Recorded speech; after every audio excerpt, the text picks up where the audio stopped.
Hey, what's up, you guys? Just want to do a quick video on the NBA and what's been happening around the NBA. Um, I'm on Sham's page right now. So the Warriors were able to reach an extension with Porzingis.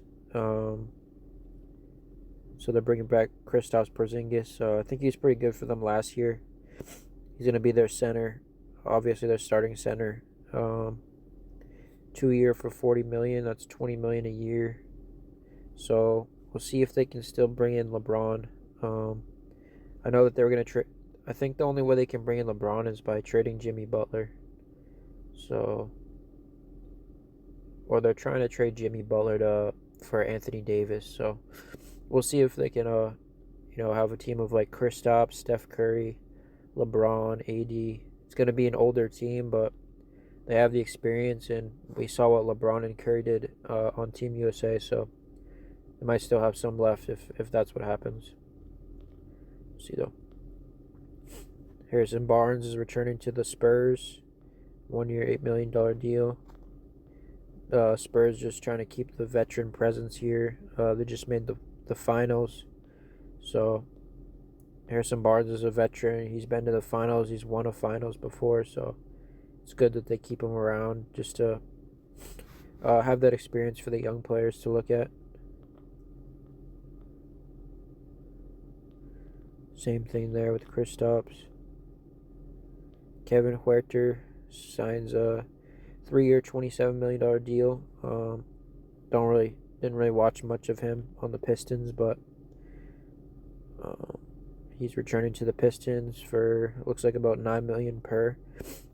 It's probably a good deal for a shooter, depending on his production. Obviously, we have the Ja Morant trade. He's been traded to the Blazers for not really anything back. Jeremy Grant, who's a veteran, but he doesn't really have much value. And then I think it was also Chris Murray, who was a role player. Ja Morant, he's a superstar talent, but he doesn't really play. He never plays, so it's hard for teams to take a chance on trading him if they don't know if he'll play or not. Yet he's injured a lot, and yeah, I mean if he plays, and it's a superstar player for basically nothing in return, so that could be good for the Blazers, just to add another star talent. With Damian Lillard coming back, they had Denny Avia, who was an all-star, and if Ja Morant can play like an all-star, I mean they'll be definitely tough to beat in the playoffs because Ja Morant, he's a clutch player. He's had a lot of clutch moments in the NBA, and if he can put together, start putting together some consistency in playing games, then he can be a good player for the Blazers. Free agent center Nurkic, 2 years, 22 million. Nothing really. I mean, Utah's just looking to bolster up their front court there. He's probably not going to play much behind Walker Kessler and Jaren Jackson. So Champagne, Justin Champagne. I mean, he's signed up for a 3 year, $45 million contract, 15 million per. He was a good shooter for them in the finals and in the playoffs, and he was a good defender as well and rebounder. So I think that's a good deal for him. Thunder picking up Lou Dort's $17 million team option. I think that's a little bit of an overpay for Lou Dort, with Champagne over here signed up for 15 million. I would say Champagne is a better player than Lou Dort, at least in the playoffs this year. He showed that. So I get why the Thunder did it. They want to keep their same team and like the same core intact, but I don't know if they need Lou Dort, to be honest. I think they can replace him. Landry Shamet is returning to the Knicks on a 4 year, $24 million. He's a role player.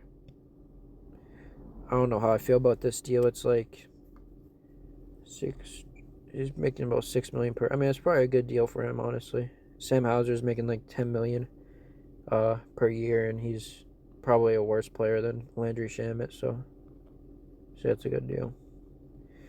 The Hawks are declining $24.3 million team option for Jonathan Kuminga.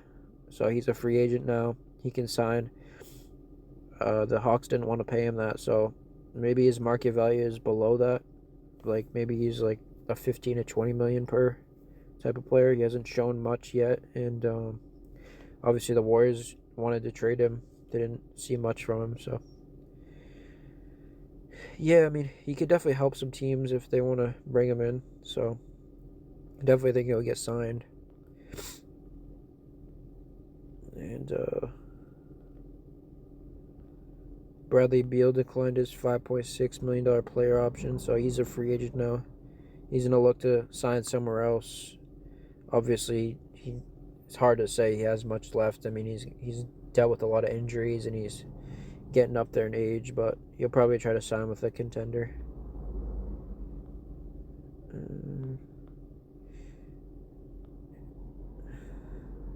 Marcus Smart declined his $5.4 million player option. He's looking for a bigger deal, and he probably will get it because he was pretty good in the playoffs. He'd be a nice, tough guard to have for a lot of contending teams come playoff time. He was good on the Lakers. They just didn't have Luka Doncic, and their team wasn't fully healthy, so that's why they went out. But Wiggins has signed a $64 million contract, 3 years. Was that like 21.75 per year or something? They're keeping him probably for his defense, but he has kind of fallen off a bit as a player. I would have probably tried to sign Norman Powell instead. I don't know if they'll be able to re-sign Norman Powell now, but they do have Giannis, they have Bam, so they probably have the best front court in the league, and especially in the East, definitely in the East, but I would say in the league as well, because Bam and Giannis are both all-stars, and Giannis is like a top 5 player, top 10 player when he's on. So